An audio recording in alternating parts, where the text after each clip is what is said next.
Welcome to Learning from Nature, the Biomimicry podcast, where we explore how the living world can teach us to design, organize, and innovate more wisely. I'm your host, Lily Ehrman. Today, we're stepping into the mesmerizing world of collective behavior, how fish school, birds flock, and insects swarm with astonishing precision. My guest, Dr. Iain Couzin, has spent his career decoding these natural forms of coordination to better understand how information moves through groups and what we can learn from it. This episode is part of a community podcasting experiment on the phenomenon of masting, when trees mysteriously synchronize to produce massive seed crops all at once. In my conversation with Dr. Couzin, we will look beyond the forest to another kind of synchronization, the elegant, emergent intelligence of swarming life. A small group of other podcasts are also releasing their own stories inspired by masting at approximately the same time, which you can find listed in the show notes. Iain Couzin is director of the Max Planck Institute of Animal Behavior and a professor for the Excellence Cluster, Center for the Advanced Study of Collective Behavior at the University of Konstanz, Germany. His work aims to reveal the principles that underlie evolved collective behavior and consequently includes the study of a wide range of biological systems, from neural collectives to insect swarms, primate groups, and many more. Iain is listed as one of the most influential scientists in the world and has won many international awards, including the National Geographic Emerging Explorer Award in 2012, the Scientific Medal of the Zoological Society of London in 2013, the Lagrange Prize in 2019, the Gottfried Wilhelm Leibniz Prize, Germany's highest research honor, in 2022, the Rothschild Distinguished Fellowship at the University of Cambridge in 2023, and the Fison International Prize in 2024. In 2025, he received the President's Medal of the Royal Entomological Society and was elected a Fellow of the Royal Society. We will explore what happens when individuals come together to act as one, how communication emerges without words, how decisions are made without leaders, and what these patterns might teach us about designing systems that are more responsive, adaptive, and alive. Let's start learning. All right, Iain, I'm so excited to chat with you today. I'll start with just having you introduce yourself and kind of what you're currently working on right now. Yeah, well, my name's Iain Couzin. I work on collective animal behavior. And because this is such a sort of universal topic, we work from the simplest animal on the planet, collection of cells called placozoa, all the way up to humans, including insects like ants or locust swarms, fish schools, bird flocks, primate groups, and so on. And yeah, it's just a fascinating topic. Yeah, even just reading your CV and all of the publications you have out in the world, I was like, this is a great collection of information. And how do I create some questions that are focused? Because yeah, it spans so much, which is incredible. And how did you initially get interested in this kind of collective animal behavior field? I've always been interested in animals. Like when I was a kid, I collected bones and feathers, and I was just obsessed with natural history. And I guess I was drawn to ants initially. How on earth can these tiny little creatures live within complex societies with division of labor, different roles, different jobs? This really fascinated me, and it stuck with me ever since. That's amazing. I identify with that and just being curious about how the world works. It's seemingly very complex. I'm excited to get into it because I think there's some simple rules that organisms follow and kind of key behavior, and then added up collectively, that's where this kind of superorganism behavior starts to happen. Exactly. Can you get into it a little bit and explain some of the kind of key principles of this animal coordinated movement? Like you mentioned, schools of fish or locusts or ants. They might be different, so maybe just choose one. Yeah, well, there's a fundamental difference when we look at ants and bees and wasps versus the other types of collectives. Because when you look at ants, they're all females, they're all sisters within the colony. And due to a strange genetic relatedness called haplodiploidy, they're more related to each other than they would be to their own offspring. And so there's a sort of, it's a little bit akin to cells in your body working together for the benefit of the community, i.e. your body. However, if we look elsewhere in the natural world, such as fish schools or bird flocks, these are very often composed of individuals of low relatedness, yet they still exhibit collective behavior. And so I've largely focused on that latter aspect. Why do unrelated individuals get together and coordinate their behavior together? And how can aspects like coordination and cooperation and selfishness coexist within collectives? And how do they work together if they're not as related? Well, there was very little known. I mean, as you can imagine, being able to track the motion of all of the fish within a school or the birds within a flock has been very challenging. So, even in the 1800s, there was interest in whether there's telepathy or thought transference among the individuals to coordinate their behavior.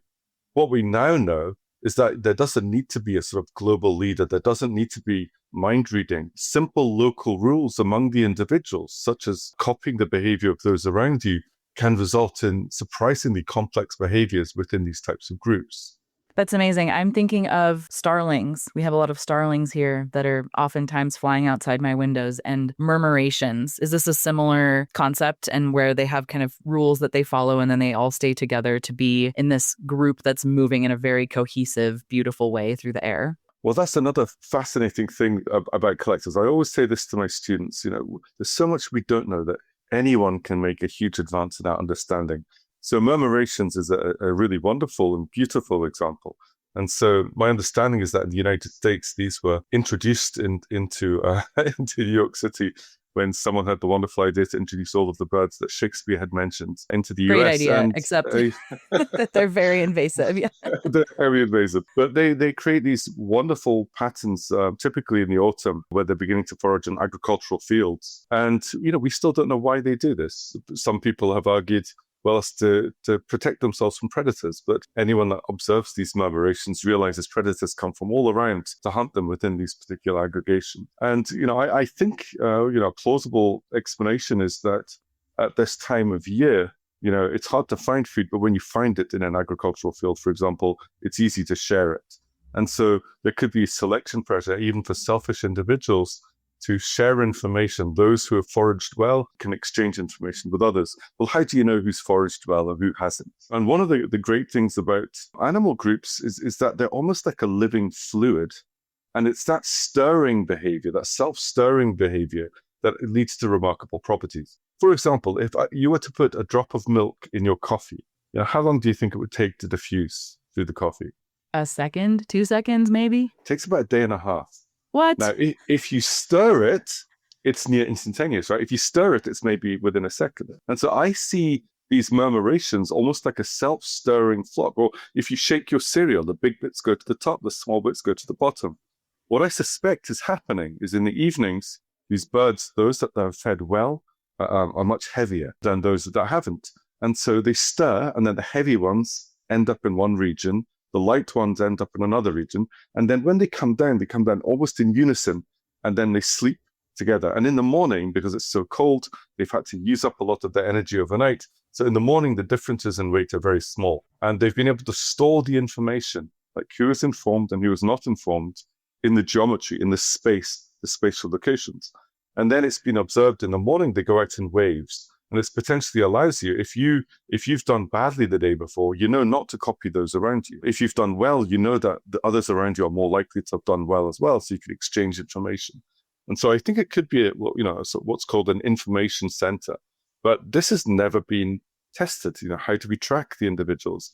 How do we evaluate this? And so this is one of the many sort of very visible examples of collective behavior that we still have no understanding about why they do it. And so that gives a little bit of the why. I'm curious to dive into the how. So when we think of a murmuration, or maybe a school of fish is a great example because you have some papers on this. What are those rules? How do they make it happen? And what are the simple things that they're following that allow this kind of collective behavior?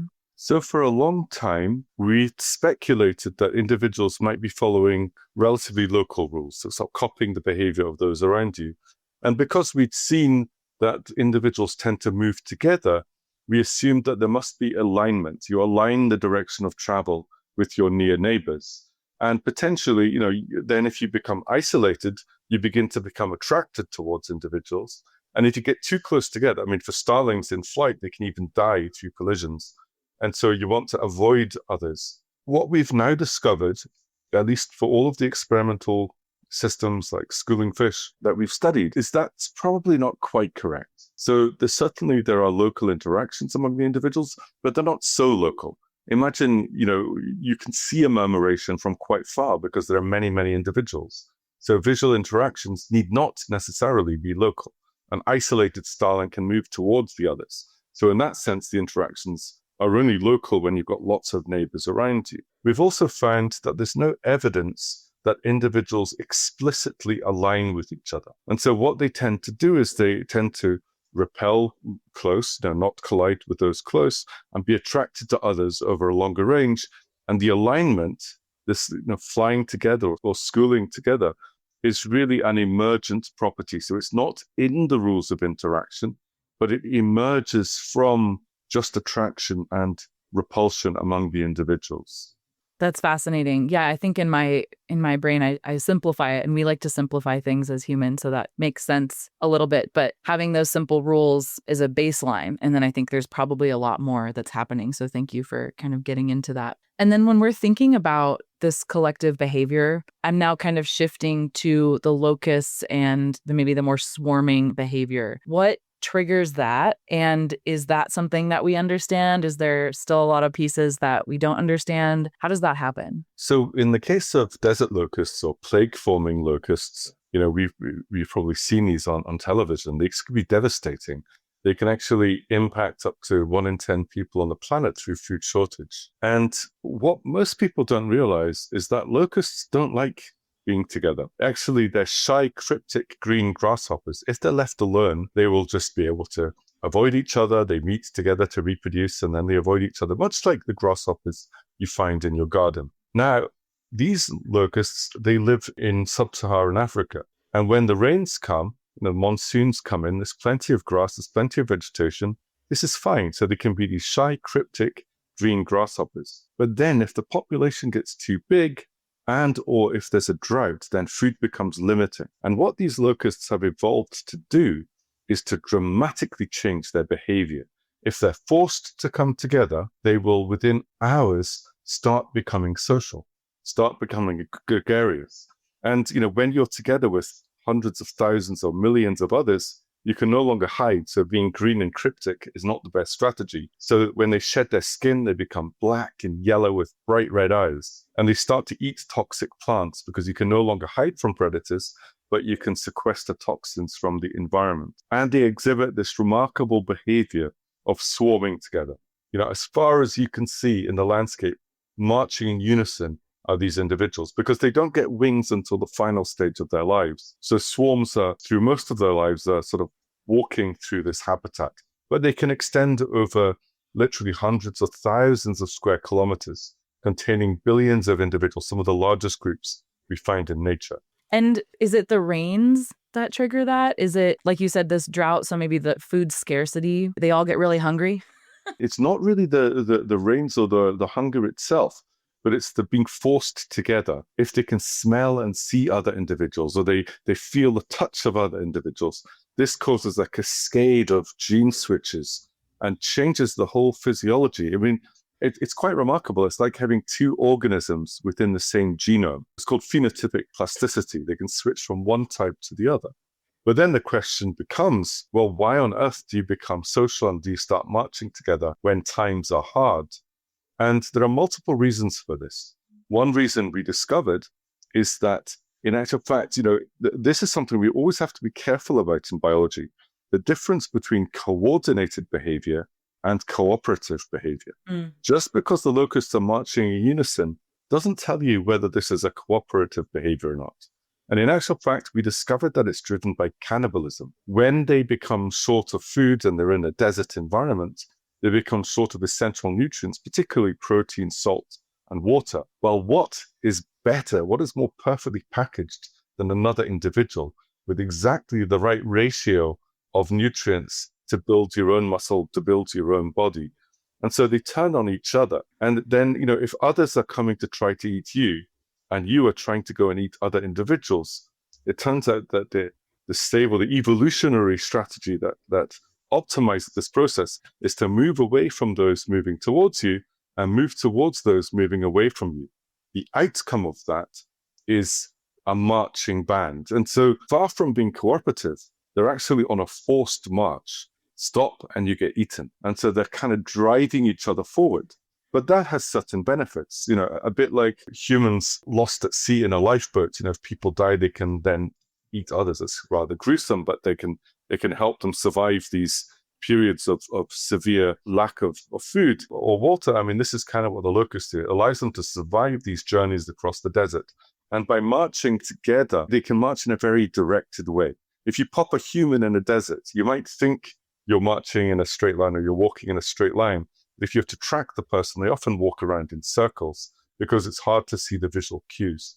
And so similarly, a single locust will not be very good at navigating in a very directed way, but a huge swarm of multiple million locusts can march in a very directed way. And this allows them to leave nutrient-poor areas and potentially also to pick up on cues like odors or the smell of rains that each individual finds difficult to detect, but collectively they can perhaps, each individual makes a noisy estimate and then they can average this out, and it allows them to find better habitats. So they're both trying not to get eaten by the locust behind them, and there is some sort of end goal potentially to find more nutrients. Well, they don't necessarily know that there's an end goal. I mean, for example, in famous biblical examples, when the locusts got to the Red Sea, well, where is there to go now? They fly out to sea, right? And they can all be doomed in this way. But of course, when there's no food around, dispersing is a sensible strategy, even if you don't know where they're going. So it's not entirely clear. I mean, they do tend to follow the trade winds, for example. So it allows them to go very, very long distances when they take flight.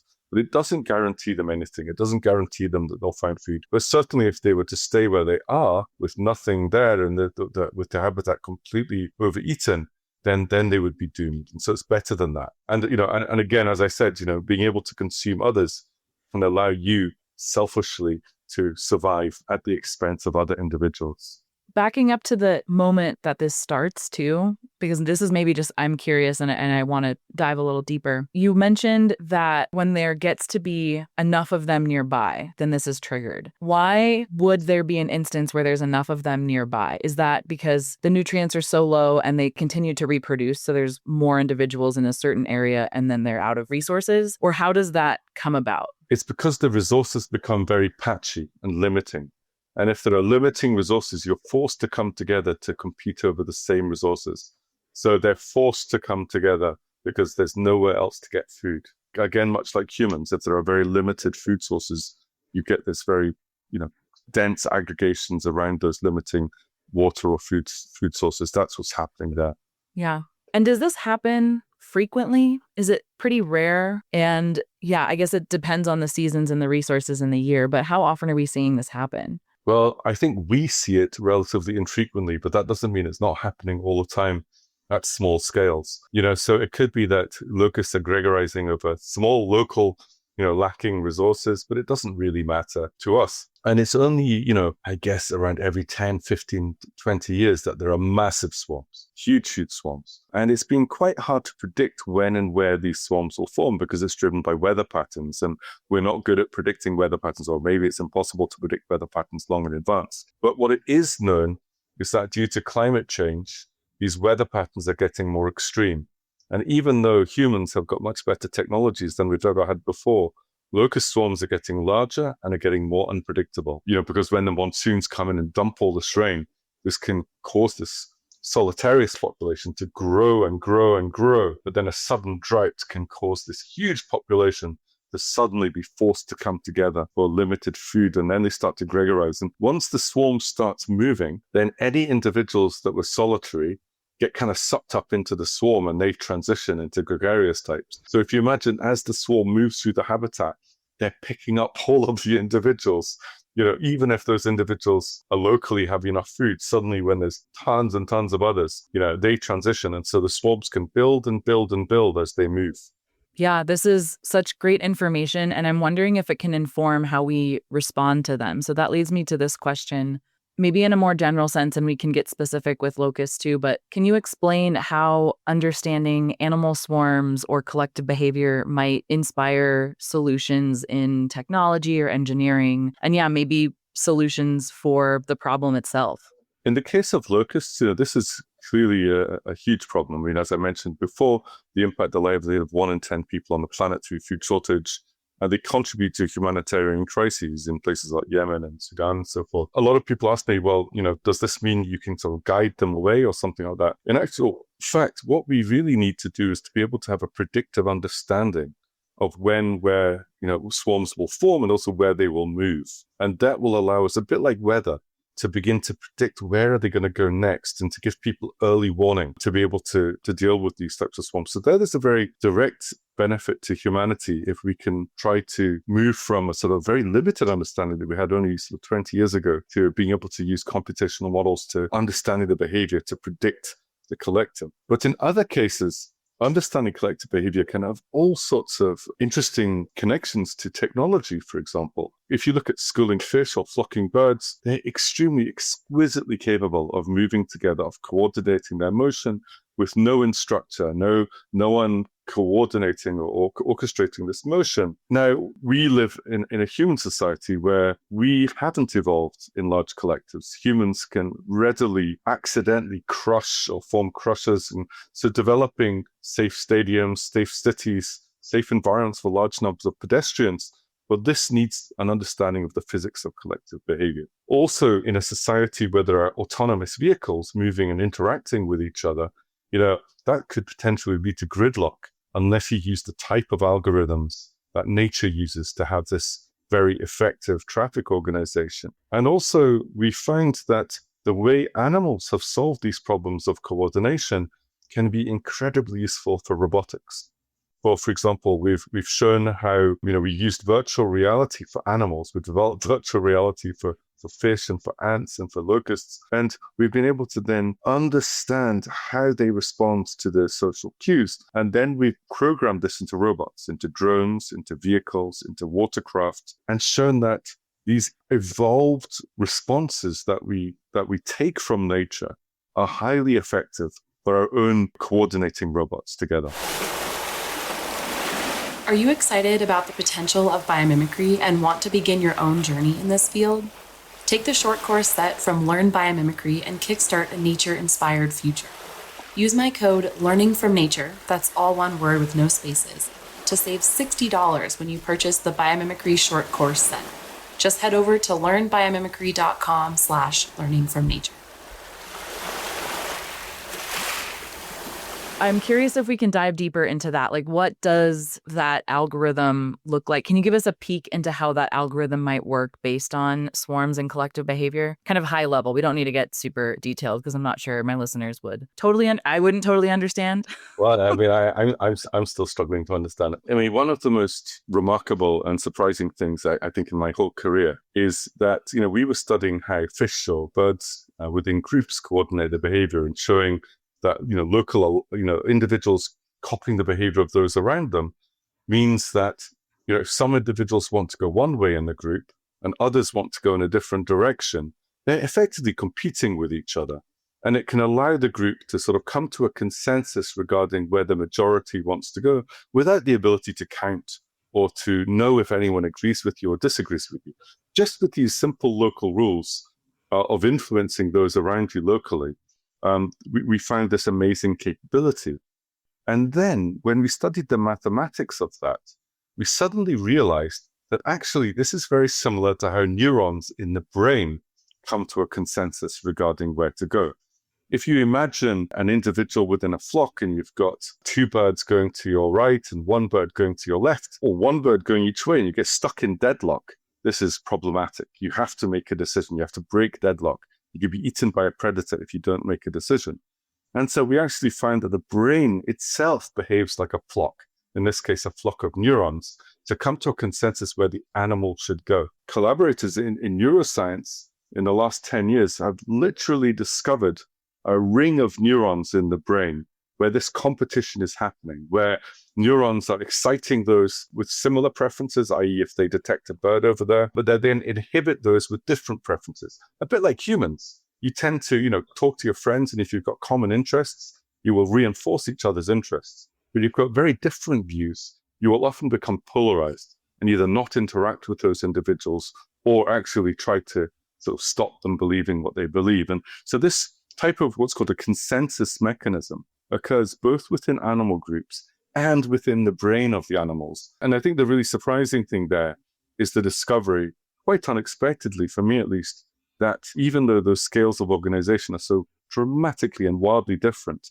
the mathematics of how this voting or how this consensus works is very, very similar. And that's what can be applied and used to create these algorithms or other models? Yeah, we're getting closer and closer to understanding decision-making generally. How do animals make decisions as they move through space? Amazingly, all animals at some point in their lives have to make decisions on the move, but we've only just recently been starting to understand how that happens. It's almost as if people used to think animals look at the world, they see the options, they make a decision, and movement is just the output. But what we find is that the movement itself is critical. As they move, this changes the geometry, which changes the internal neural dynamics and the consensus, which changes the movement, which changes the spatial relationship with others. And so it's what's called an embodied or a recursive process. And this has been really exciting for us because we're getting closer and closer to understanding sort of the cognitive properties that transcend study system. This could work in flies, in locusts, in ants, but even potentially humans. So we're also doing experiments with people in crowds and people making decisions. And we find that we integrate information in a surprisingly similar way. So it's deeply conserved. And I think it sort of allows us to go into autopilot when we're in crowds. You're thinking about what you're going to cook for dinner, or you're thinking about your friends or your family. You can use this sort of primitive part of your brain to sort of solve the problem of how do I move through space. I want to back up for a moment because this brought something up for me that I might want to have you clarify. And that is, you mentioned early on kind of it's not cooperation. Can you please clarify the difference between cooperation and coordination? So if you look at a swarm of locusts all marching in unison, you may initially think, well, they're cooperating. They're doing something together for the benefit of everybody. But in actual fact, what we find is that they're on a forced march. Stop and you get eaten.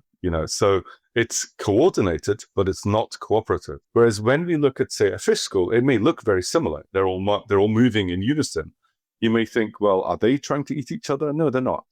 In this case, what we find is that by coordinating their behavior, they can achieve cooperation. They can achieve abilities for the individuals in the collective that exceed what they could ever do on their own.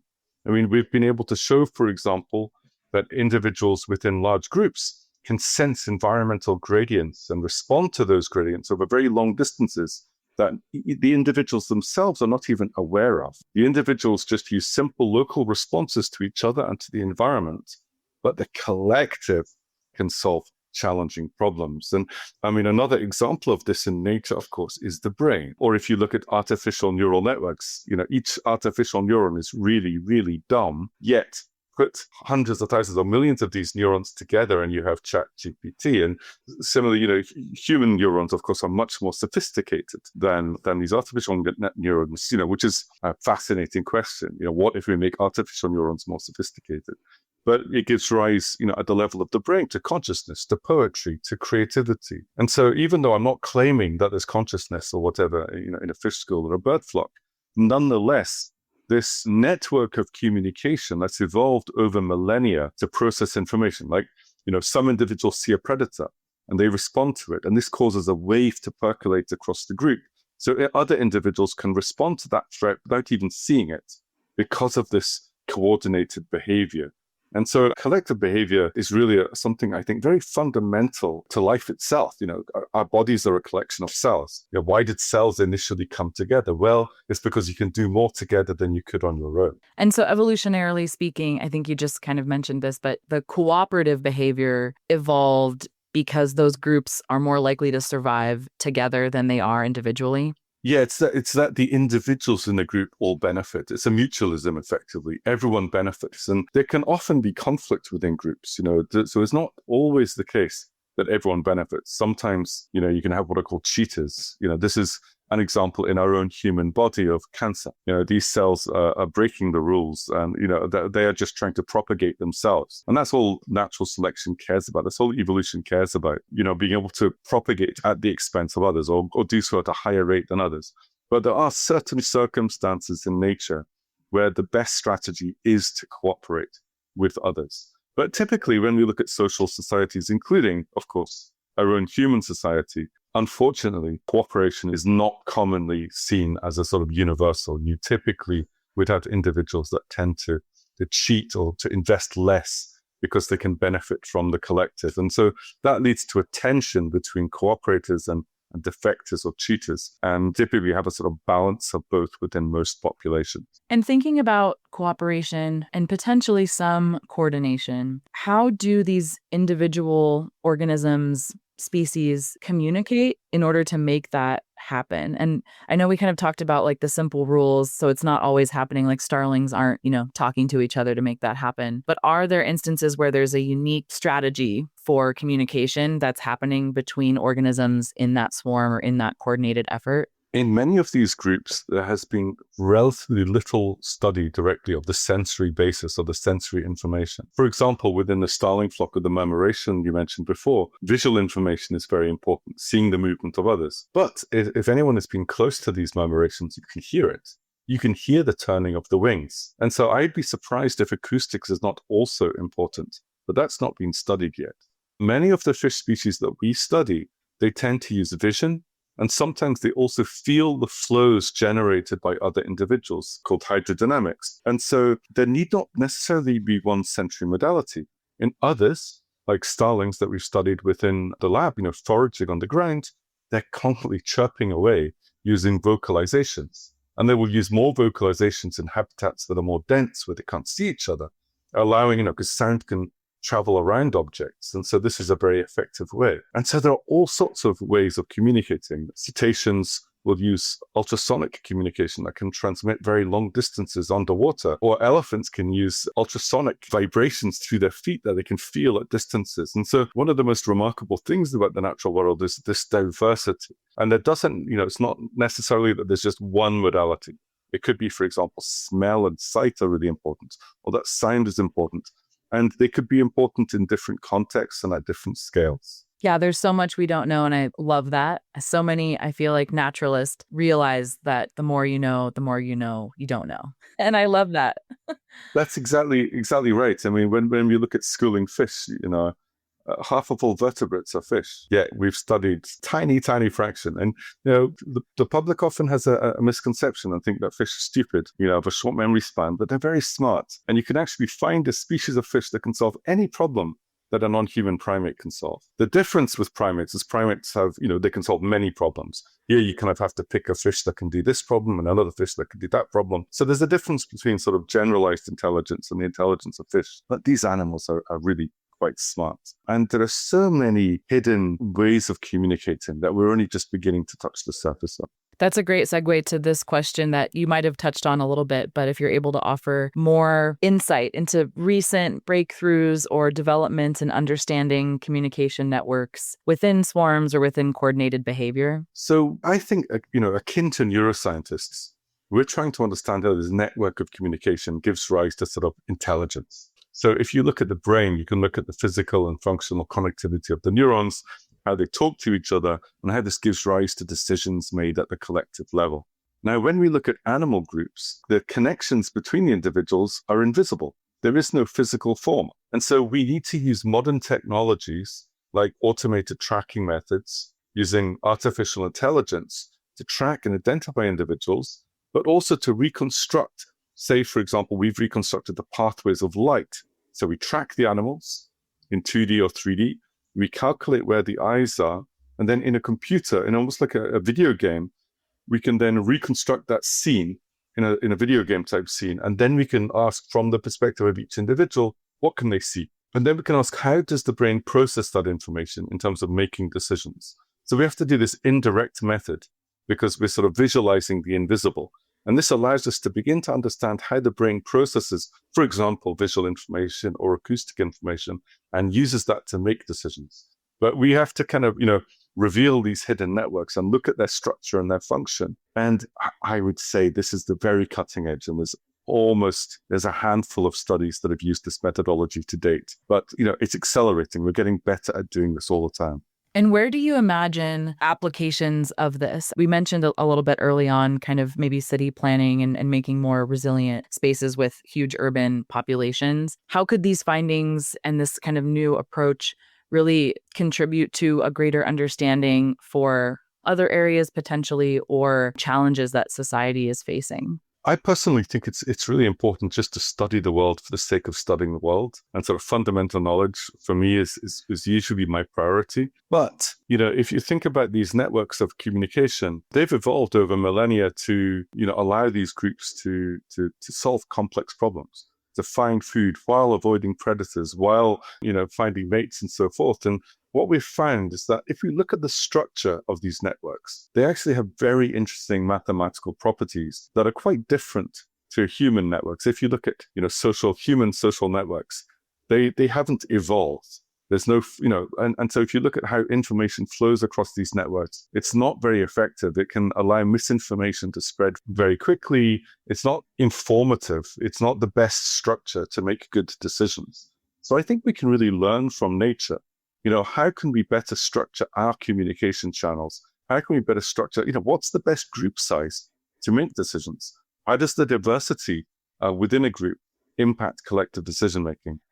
Surprisingly, despite the fact that every decision we make is socially influenced, it's always socially influenced in some way, we tend not to think about that.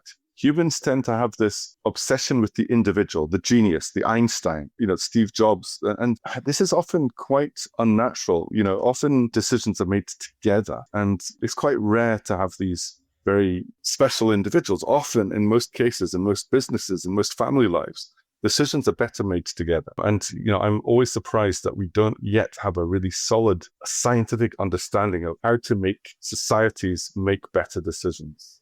You said something early on in the answer to that question that it's good just to have information, just to know how our world works. And the naturalist in me is so happy with that and curious about how everything works and interesting organisms and their behavior. And then the biomimic in me is always like, and what can we learn from this? How can we be better neighbors because of this information? I think that's a very important thing to know. For example, if we understand that information is encoded not just in the brain of individuals in a fish school, for example, but also in the network of communication among them, this then directly impacts how we should fish. Like if we harvest too much, this will then remove a very valuable source of information. It could lead to cascading failures, an inability to migrate, which then, of course, can impact those who feed on these, including ourselves, and can have these cascading consequences in ecosystems. And so in that sense, really having a collective view on the problem rather than individualist is, I think, critical for conservation.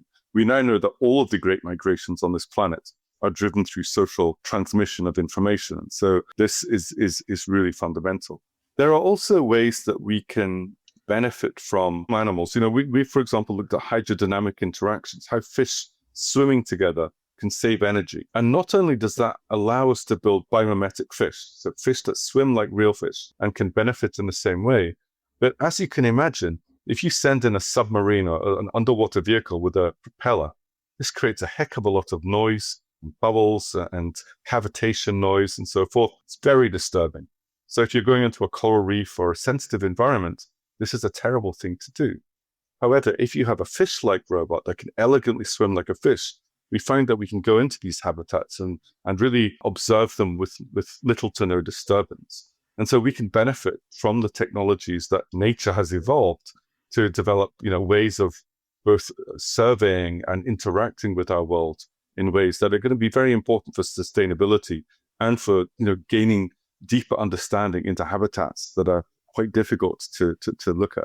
Yeah, one of my favorite examples of fish schools being applied to design from probably a few years ago now was actually they were translating it to wind turbine orientation and that kind of vertical wind turbine. And then they oriented them in a very similar way that schools of fish are. So they would kind of, and I could be explaining this wrong, capture the wind from the one in front of them and be like a positive feedback loop to capture more wind energy. So yeah, there's just so much in so many sectors, even where we wouldn't necessarily initially think of. We learn this in science time and time again. Those scientists who studied, for example, the structure of hemoglobin did it because it was interesting. They didn't realize what a huge consequence that would have in biomedicine. Or people, studying the zebrafish or the fruit fly as an organism, little did many people realize that they share so many genes in common with humans that these can lead to biomedical breakthroughs. And so one of the things we always need to be aware of is that there's always chance events or chance observations can lead to these very unexpected ways of impacting our society. And so I think we need to encourage a very broad, diverse, curious attitude towards the world, a respectful and curious attitude, because I think there's so much that we can learn. And biomimicry is a particularly important example, because I think we are getting to the point now where we can decode what's going on in animals' brains. Furthermore, we can create robots that move and behave like animals. And we can begin, in our case, to create swarms of robots that have these types of higher order intelligence that we've only seen before in nature. And this could be really important for exploration and for, helping humans in the future. Yeah, I totally agree. And that curiosity mindset, even for folks not directly involved in science and research, but just being an active observer and reflecting on the world around us, I think is so crucial to anybody, and especially biomimicry, but literally everybody. Yeah, I agree. I'm curious what advice you would give for folks, maybe specifically engineers or designers that are interested in both studying this aspect of biology and collective behavior, and who are interested in potentially applying it to different areas of their work. I think there's, at present, not enough interaction between different communities. And so I think we as humans need to find ways where we don't just have our conferences or our meetings within silos, within our own little communities, but we try to find a way to bring these together. And especially, art and science and design and technology, we have these barriers because, we have these different schools for training and so on.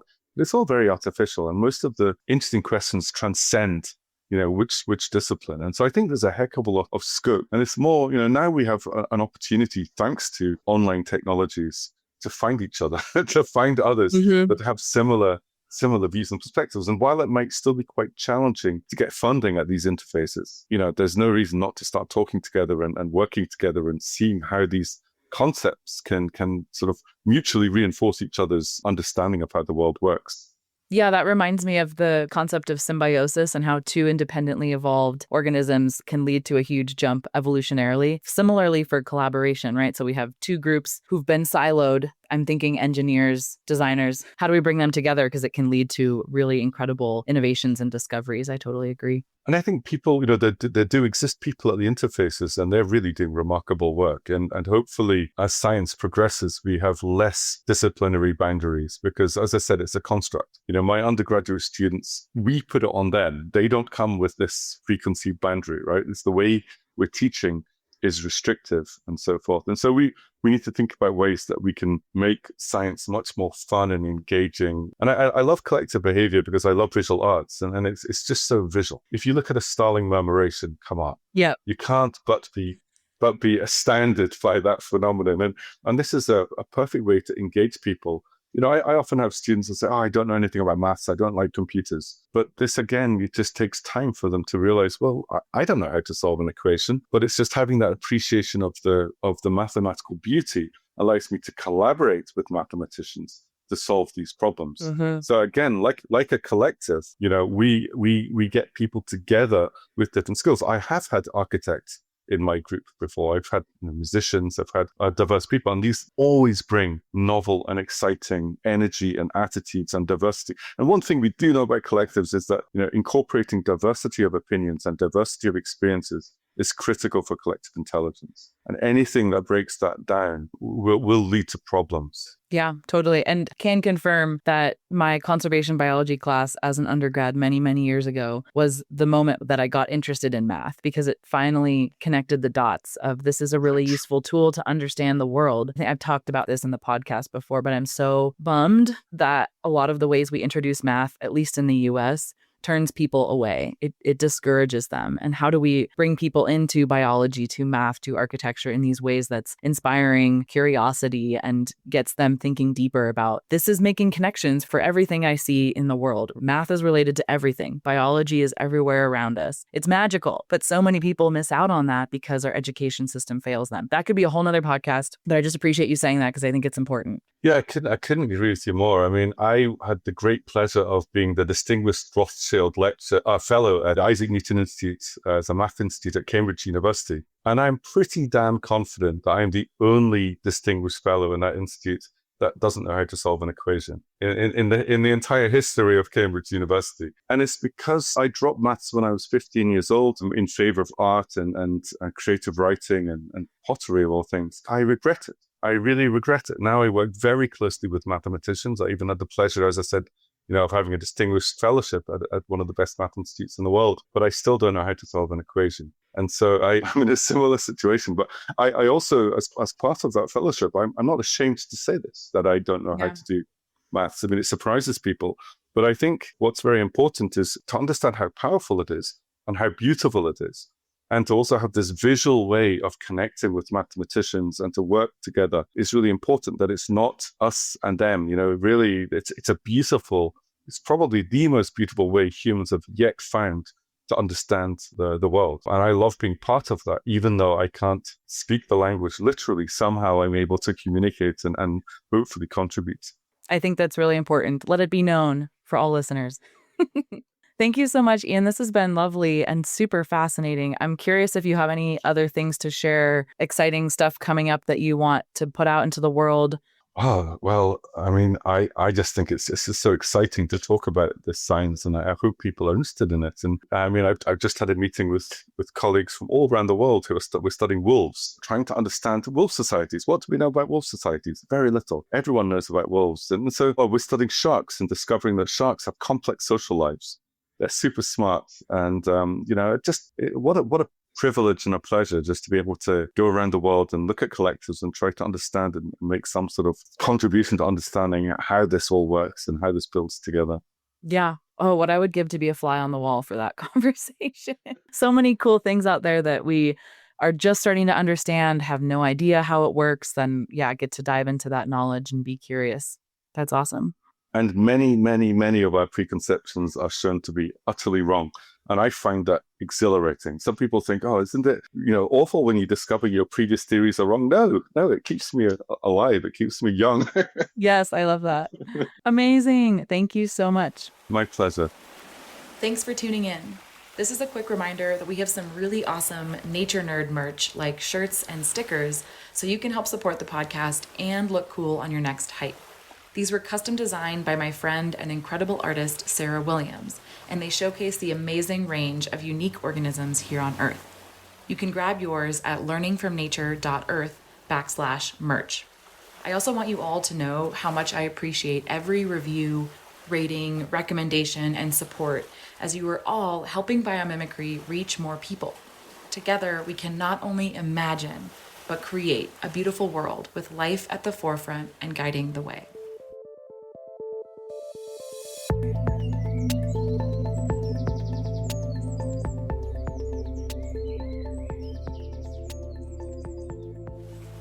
This episode was brought to you by Learn Biomimicry.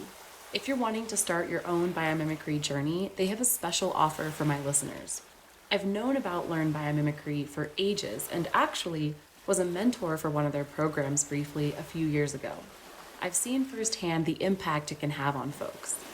This is your chance to better understand biomimicry in just 3 short courses, all with the depth of a degree and the ease of a TED Talk.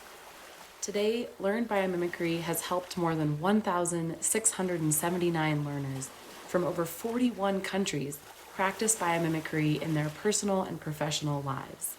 They've brought biomimicry to every continent, with the exception of Antarctica, although that could change, you never know. All my listeners save $60 when you purchase the Biomimicry short course set. There's also a free ebook to get you started. Use the coupon code LEARNINGFROMNATURE with no spaces, or head to www.learnbiomimicry.com/learningfromnature. That's all one word. www.learnbiomimicry.com/learningfromnature. Happy learning!